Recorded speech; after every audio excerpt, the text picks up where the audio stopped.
لبيك اللهم لبيك لبيك لا شريك لك لبيك إن الحمد والنعمة لك والملك لا شريك.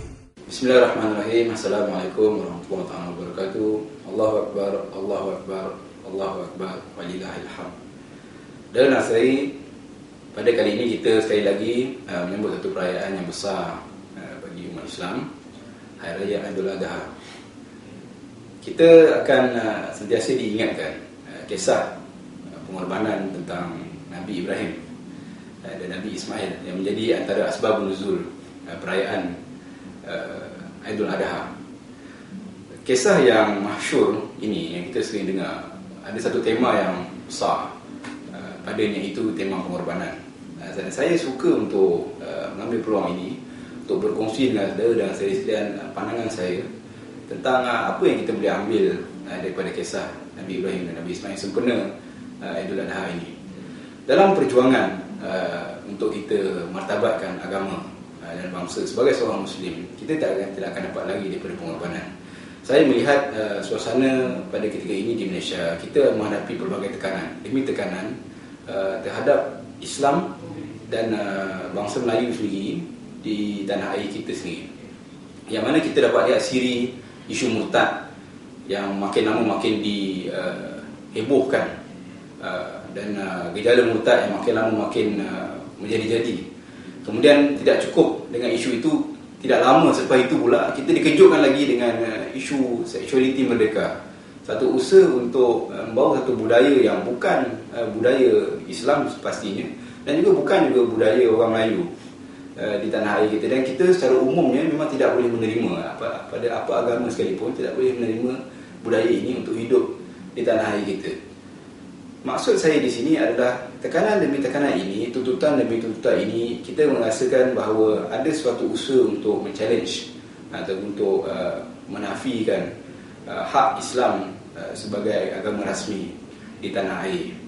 Dan kita melihat bahawa perkembangan ini tidak sihat dan akan datang sekiranya usaha ini tidak dikekang dan umat Islam tidak berusaha untuk bersuara menentang segala budaya yang tidak sihat ini, kita akan rugi. Saudara dan saudari, oleh itu memahami situasi umat Islam di Malaysia yang saya sebutkan tadi, saya menyeru semua umat Islam di Malaysia, khususnya golongan belia, orang-orang muda ni yang banyak tenaga, untuk sama-sama kita luangkan masa yang kita ada, harta yang kita ada, walaupun sedikit, walaupun sekadarnya, dan juga pemikiran kita, untuk kita sama-sama bantu membeling tenaga dalam apa jua cara untuk pastikan Malaysia ini kekal harmoni seperti mana yang kita rasa sekarang, dan juga mengekalkan kedudukan Islam sebagai agama rasmi, sebagai budaya dalam kehidupan kita di tanah air ini.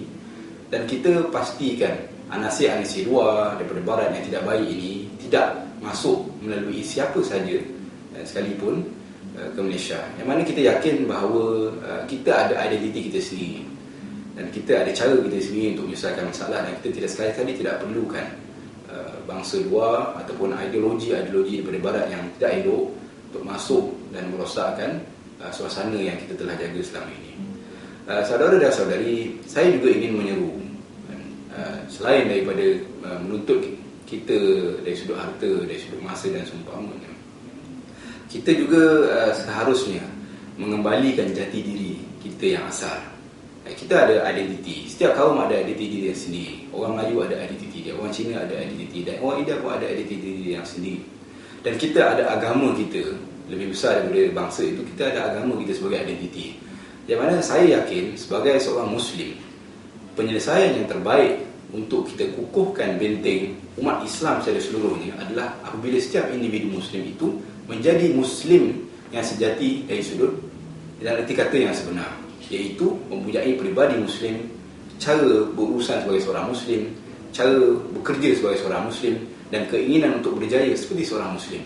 Dan inilah yang saya maksudkan dengan jati diri, yang mana jika setiap Muslim yang ada di Malaysia bermula daripada orang muda ni, kebangkitan orang muda ini mengembalikan jati diri dia, mengukuhkan sifat-sifat Islam yang ada pada diri dia, saya yakin permasalahan yang ada di Malaysia ini akan diselesaikan secara sepenuhnya. Saya juga ingin ambil kesempatan ini untuk mengucapkan selamat Hari Raya Aidil Adha kepada semua umat Islam, khususnya golongan beliau.